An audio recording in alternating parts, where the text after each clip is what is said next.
Hi, this is Mike from Mike's Unboxing Reviews and How To, and on today's video we'll be taking a revisit to a classic cooler. This is the Deepcool Gammaxx 400 V2. New and improved? Is it still any good?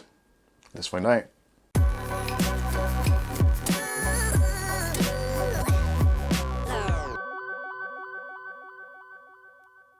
Okay, so in today's video we'll be taking another look at the Deepcool Gammaxx 400 V2. So this is the new improved version of the classic Gammaxx 400, which actually we reviewed ages ago, which I'll leave some links in the video description. You can see how far we've come or how far we haven't come.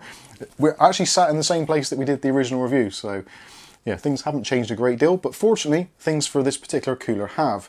So we've got some increased performance. So we've got a new fan, so the fan now has a wider RPM range. This one will go somewhere between 500 and 1650 RPMs, whereas the previous one was rated between 900 and 1500.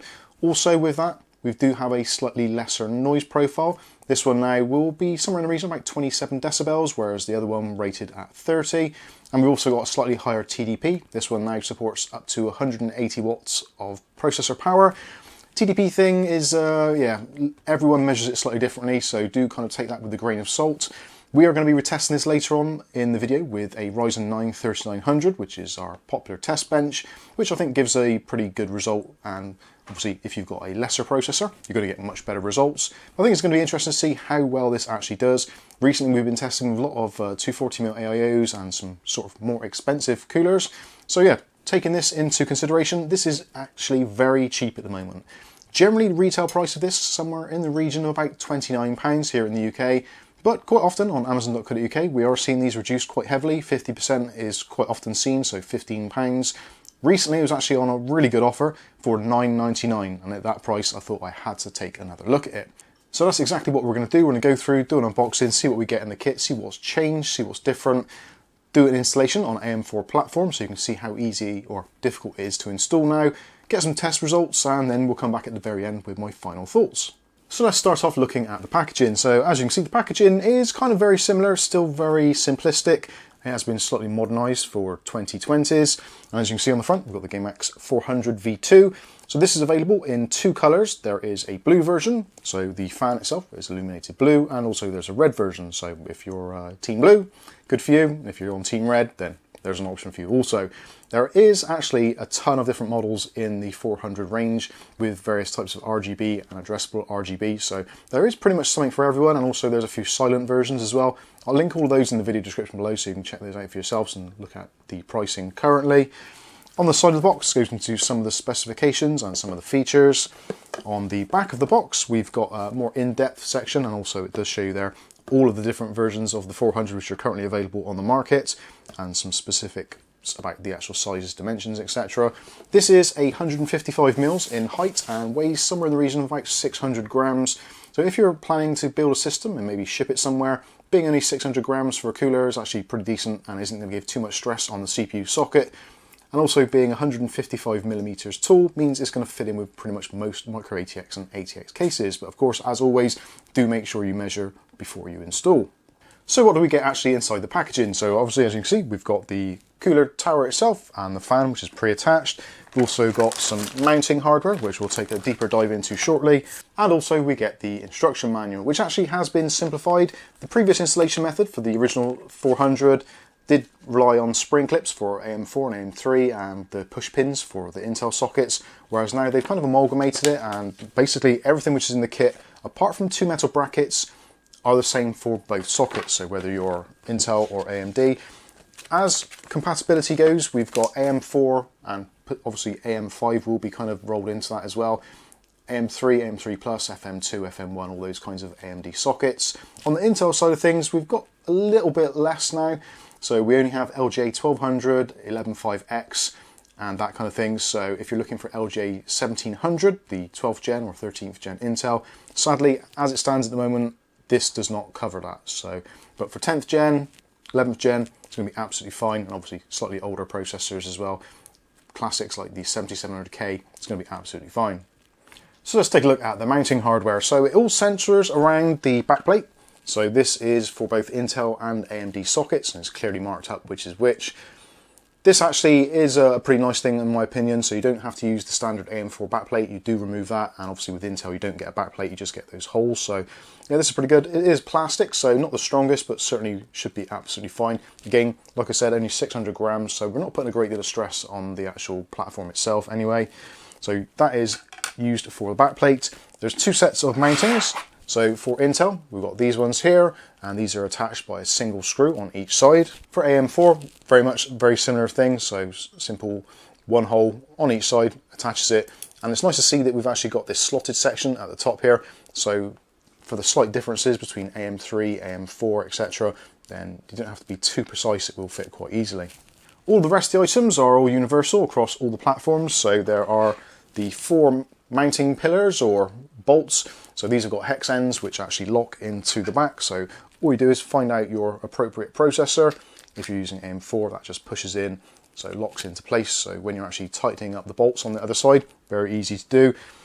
Next thing up, you put that behind your motherboard, then on the front of the motherboard there's little plastic washers, you've got 4 of those. That goes on first of all to isolate the actual bolts from the motherboard. Then we've got spacer bolts which just screw on, so that's very straightforward, very simple. Then you'd have your bracket over the top, and then last of all you have the spring and also the screw, and that just tightens up to lock it all down. So yeah, pretty good. I'll give you a close-up now of actually what it all looks like assembled so you can see how that all works. But yeah, it seems to be a very cohesive experience. All the bits you need are actually here, and the only wastage as such is obviously between AMD or AM4, so you may not be using these brackets if you're using Intel, and you might not be using those ones if you're using AM4 or AMD sockets. Also, it's nice to see that they've actually included a sachet of thermal paste there. There's actually quite a bit in there, so you will have probably a couple of applications there. Because it is a sachet, you obviously have to cut it open so you can seal that back up with a little bit of tape if you want to keep it a little bit longer. The actual cooler itself has got a sticker over the bottom there, so it isn't pre-applied, you do have to apply it yourself, which is not an extraordinary difficult task, as we'll see later on in the video. So that's it for the mounting hardware. Let's take a closer look at the actual cooler itself. So as you can see, this has got 4 heat pipes which are exposed on the bottom. So if we remove the sticker there, you can see we have got those exposed heat pipes. You can see there's a little bit of machine marking on there. It's not perfectly flat, but it does feel quite smooth to the touch. As you see, exposed heat pipes generally do work quite well.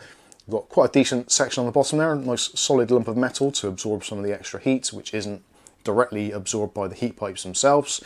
Then we've got the tower, so this measures in, like I said, 155mm. That is right up to the very top of the pipe, so yeah, should fit into most builds, most cases. Obviously, like I said, make sure you measure. You don't want to have it where you try and put the side panel back on your PC and you physically can't. But I think being 155mm, it should fit into pretty much most towers. A lot of them these days do accommodate somewhere in the region of about 160mm, so you should be fine with pretty much most. If you're unsure, please do reach out to us in the comment section below or on our Discord, and I will answer any questions in regard to compatibility with your cases. When it comes to the fan, like I said, we've got this new upgraded fan, so slightly wider RPM range, up to 1650 RPMs. Lowest is down to 500. When it comes to actually noise profiles, I have done some testing today with my Noctua fan tester. So I've set it to 0, 50% and 100%. So first of all, let's listen to when it's at its lowest point.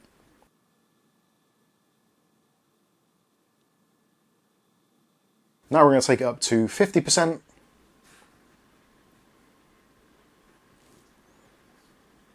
And last of all, 100%. Now this is obviously going to get considerably more noisy, but that is mostly down to just the noise of air flowing through, which there's not really a great deal you can do about that without engineering the heatsink in a particular way to kind of dissipate that.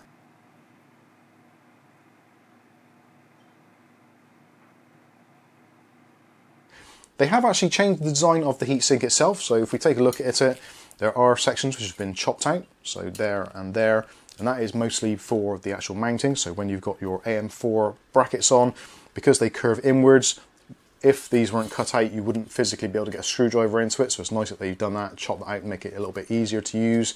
There's also channels been cut out, which kind of relates to some of the addressable RGB models where they do have the included sections in there, and also some of them do have top plates as well. Again, that is another type of cooler, so you don't have to worry about that too much on this particular instance. They also have a 4-pin PWM cable, which is absolutely fine, no problems at all there. The only thing for me personally is the fact that obviously you are kind of told what colours you can have, so it's basically going to be red or blue. You can, if you want to, just replace the fan altogether, and I have actually taken this off and put a Noctua fan on there, a 120mm Noctua. Fits on there absolutely fine, no problems at all. I've done some noise tests and there isn't a great deal between it. The Noctua fan does go down to 0 RPM, so at that point it is absolutely silent. But yeah, other than that, there isn't really a great deal of difference in actually the noise profile, especially at 100%. So I think that's pretty much all of it covered for the introduction. So let's get this thing installed, see how easy that is, and then we'll do some testing.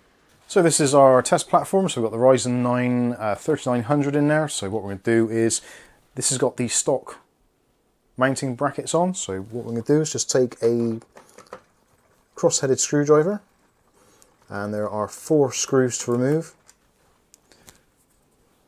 the back plate. So the next part is to put the bolts through. So you can see I've already done one here. And for AM4, we're using these mounts here. So just push those through, and you'll notice that the hexagon matches up and then pushes in, so it should sit flush. Do that in the 4 corners. Just make sure those are lined up. They should push in and be completely flush. And there we go. So that is now ready to go onto the back of the motherboard. So looking at the back of the motherboard, we've got our 4 holes there, 4 bolts. So just push that through, and you might want to hold it in place. You may find it sticks, but yeah, it will be a little bit loose. So yeah, keeping a finger on the back might be helpful. Now on this side, we've got the 4 plastic washers. So put one of those over each one of the threaded bolts.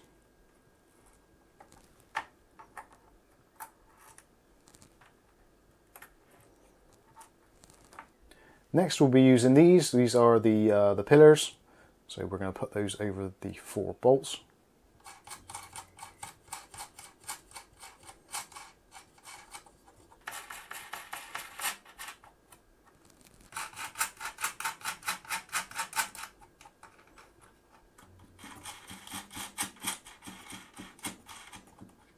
Once you've done the last one, you can just go around then and just make sure they're all firmly tight.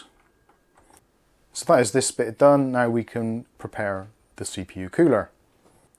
Now because we can't actually do up the bolts with the fan attached, we're going to need to actually remove the spring clips and the fan itself. These are on actually very tight, and I'm actually going to struggle with these. So you might find if you push this bit down and try and hold that at the same time, that'll come out a little bit easier. So just push that down.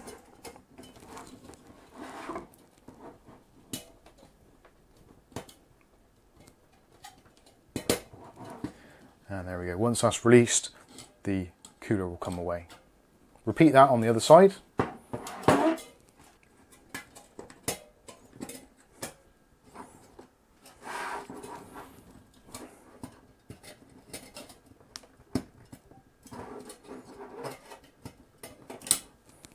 So putting a little bit of extra pressure on these bits does make it a lot easier to do. So then you can take off the fan, and then we're ready to set up the actual brackets. So for this part for AM4, we're going to be using these 2 brackets, and you want it so it's kind of in this orientation. So the bits that curve inward, you would think that they should be outward, but they're not, they're inward. And you can tell that because there is a little indentation just along that bracket, which actually slots into here. So let's try and do one of those. So they only fit in one way. So if you put it in bottom edge first, and then flip it round, there you go. It does lock into place, and then you can get one of the small screws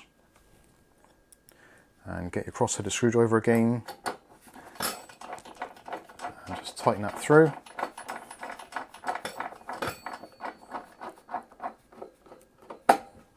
Once that's screwed all the way in, you should see that this bracket is completely flush and the little cutout fits in snugly in there. Then all we need to do is to repeat that on the opposite side, into that bottom bit first. So slot it in like that on an angle, and then kind of flip it up. There is also a kind of chamfered edge as well, so you know which side is the right side. So again, once it's actually fully tightened, the actual screw and also the bracket will be completely flush. Let's see if I can get you a better angle of that.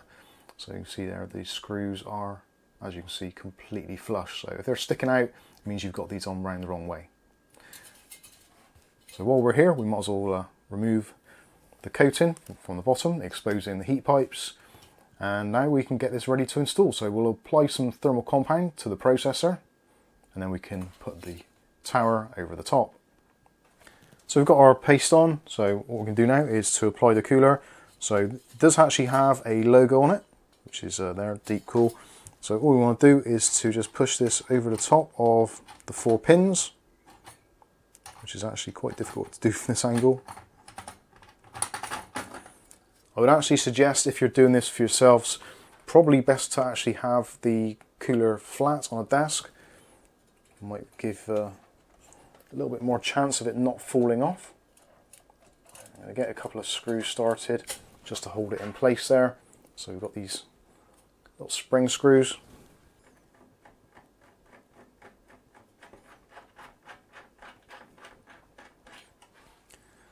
So when you've got all 4 screws on, then I would suggest if you go around in a kind of crisscross pattern, so do a couple of turns on each one. So we'll do some there. Then we'll do the opposing corner. And we've got the top here. And then back down to the bottom on this side. And that is it. So that is all the screws tightened up. So now for the really tricky part, and that is actually going to be to attach the fan, as those springs are yeah, a little bit tricky to get to. You may find it actually better to remove your graphics card to make this easier. But we'll see how we get on. With the fan, make sure that the cable is down here at the bottom. So that's going to feed down at the bottom here. And then we can line up the fan.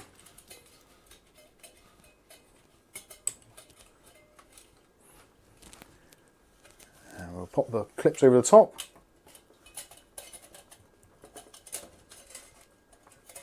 That one's on. Line up the cooler a little bit more and stretch the clips underneath. As you can possibly see there, the clip on the kind of outer side, or my side, is not quite in place, so we're going to have to stretch that over a little bit more. And once it's in place properly, it should look something a little bit like that. So that is now kind of flush in there. You see it sits in nicely there. So just make sure that's on properly. If it only gets connected on one side, you're probably going to have to tweak around a little bit. These clips aren't the best, to be honest with you, but anyway. So that is it. Now what we need to do is plug in our CPU fan header and do some testing. Okay, so the installation is done, as you've probably just endured, and we've done some testing. And I've got to be honest with you, I'm quite impressed. It's done very, very well. Now this is a Ryzen 9 3900X, precision boost overclocking is set to automatic, and at the moment it's drawing somewhere in the region between 142 and 145 watts, at least that is what is recorded in hardware monitor, etc. And yeah, it's done very well. My biggest concern with this is the spring clips. The spring clips are horrendous. They are ridiculously hard to do, very, very difficult to remove. If you're planning on buying this cooler and you want to do kind of rapid installations or changing thermal paste, that kind of stuff for testing, definitely it's a no-go. The spring clips are just horrendous. They really are. Very, very, well, way too much tension in them. It's, yeah, they definitely need to look at that. Something else I noticed actually is from the previous review, the original Gammaxx 400 actually came with 2 sets of spring clips as well. So you could actually do a push-pull configuration if you wanted to, whereas this one only comes with a 1 set. So you are limited to having a single fan setup. How much money it costs to actually include those extra clips, I would imagine, is kind of very, very minimal. Maybe, I don't know, 50 cents, that sort of thing. So it seems a little bit tight that they haven't done that, but I guess they are trying to kind of push you towards the higher end coolers if you do want to go for that kind of setup. But I think, yeah, would have been a nice inclusion. Overall, the installation process itself, except for the fan, flawless. Can't beat it. It works very, very well. You're not losing or wasting any components as such, apart from those two brackets for either Intel or AMD.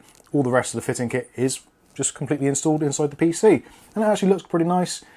The blue LED kind of, yeah, down to the individual really, whether that's going to tick your box. I personally would have preferred it to be white. There is a white version available, which is in a kind of different price category itself. So the blue and the red normally the same price. The white version is seemingly more expensive. Of course, the beauty is you can, if you want to, you can change it out with a fan of your choice. I've tried this also with a Noctua fan, and the results are pretty much the same. The noise difference is very minimal. The Noctua is ever so slightly quieter, but not a great deal. And we should talk about the performance results, so let's take a look at those now. So we've done what we do normally, so 100% fan speeds, basically full blast everything, lowest recorded temperature, highest recorded temperature, and a Cinebench score after a 5-minute loop.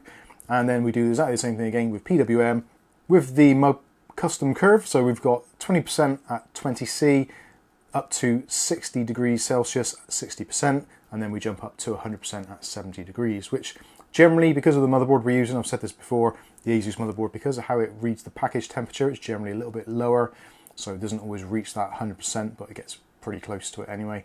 We'll discuss that more as we go through the results. So let's take a look at the 100% first of all. So we've got a lowest recorded temperature with our Gammaxx 400 V2 of 35.8 degrees Celsius, which actually pretty decent, like that a lot. And the highest recorded score after a 5-minute Cinebench loop was 72.8 degrees Celsius, although it did fluctuate mostly down to 72.5. But 72.8 was the highest recorded. And we did receive a score with that of 18144 against the PWM version, which scored a little bit less at 18012. When it comes to PWM, obviously considerably quieter. It's actually running in PWM mode now, and kind of against the rest of the things in the system, such as our power supply here and also other fans in the PC. It's essentially silent. But the scores that we got, so PWM wise, lowest recorded score or temperature is 39.0 Celsius, and the highest recorded temperature was 75.4 degrees. So around about 2.5 degrees warmer, just using our sort of quieter profile. When we're at the high speed, we did get RPMs up to somewhere in the region of about 1700 RPM, whereas with it in the PWM style, it didn't quite reach the top percent, so we're looking around about 1350, I think it was, thereabouts, and certainly a little bit quieter. As I said earlier, this is currently running at the kind of PWM, so this is just idling, just doing the same thing, very quiet. I'm going to now switch it over to the high speed, and you can listen to the difference. So now we're set to full speed, and there's definitely an increase in noise. Not massively so. I have tested earlier and actually stopped the rear fan as well, just to see if there's any difference there. The front fans spin very quietly on this particular Gammaxx case. This is the Gammaxx Black Hole, for those of you that are interested. We've got two 200mm fans on the front. Deliberately chose this case because the fans on the front basically don't make any difference to the noise profile. They're absolutely fine. Stopping the fan on the back, again, didn't change the fan profile or the noise profile. So yeah, this is what it's going to sound like. And if I turn that around slightly, it might get a little bit louder in my microphone. It isn't too bad, to be honest with you, even at full 100%. You could live with it if you want to. You wouldn't want to, I guess. But certainly, yeah, if you're in a position where you're doing massive renders or your CPU's under a constant load all the time, it's okay. It's not an offensive noise profile, but certainly I would prefer it to be a little bit quieter, which I'm going to do now. And that is much better now. So yeah, this is kind of idling. It's absolutely fine, essentially silent. So overall, I think it's done really well. Over the last 4 or 5 years between we did the original review of the Gammaxx 400, clearly I've put on a few pounds, but this is actually costing a few pounds less. So yeah, all things being equal, I think it's a good shout. If you're seeing this on the market for somewhere in the region of the special offer prices, £10, £15, maybe as much as £20, I think it's definitely worth taking a look at if you can get over the RGB thing and the spring clips. If it's at its normal retail price between sort of £25 to £30, I think there's definitely others which would be more beneficial to look at. Certainly those from Arctic Cooling, the Freezer A35 I would say would give this a particularly good run for its money and has addressable RGB and is much easier to install regarding clips, etc. But it's going to be down to the individual. This ticks a box because its height, 155mm, I think fits into a lot of cases and is going to give a lot of flexibility in that regard. But yeah, overall, I've got no real complaints other than those spring clips being a little bit too much. Maybe if I had fingernails, it would be a little bit easier. I don't think it is. Obviously, if you want to, you can just use a screwdriver and pry them out. Anyway, I think that's going to wrap this one up. We've covered a lot in this video, so lots of pros, lots of cons. Essentially, if you can get it on a special offer price, definitely worth buying. At full price, there's other opportunities available on the market. So that's going to wrap things up. I've been Mike. This is Mike's Unboxing Reviews and How To, and hopefully we'll catch you in the Gammaxx V3 version. Thanks for watching.